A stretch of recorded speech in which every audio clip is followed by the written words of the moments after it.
there was a tree in a valley, a tree with its branches bowing from the weight of the red fruit hanging from them.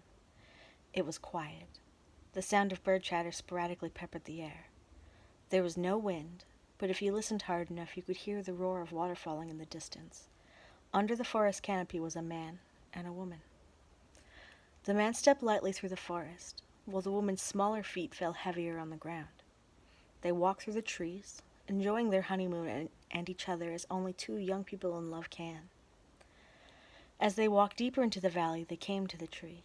The tree, full of mountain apples, was called Ohia-ai, because its blooms looked like the flowers from the ohia tree.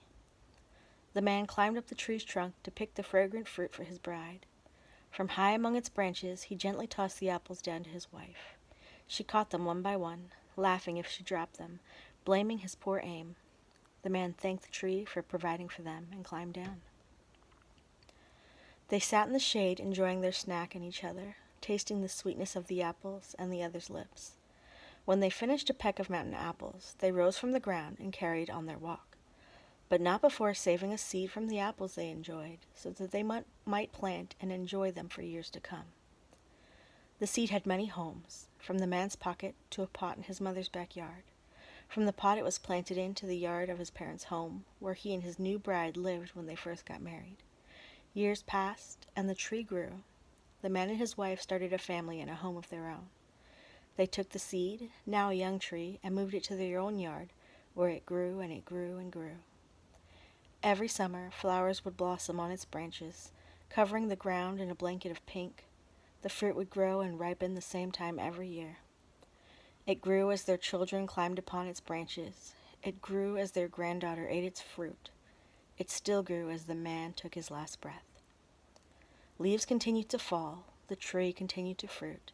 The woman watched her granddaughter climb the tree's branches, more at home there among its limbs than on the ground. Her granddaughter grew. She grew and grew before her eyes. It seemed faster than the tree had been growing all her life.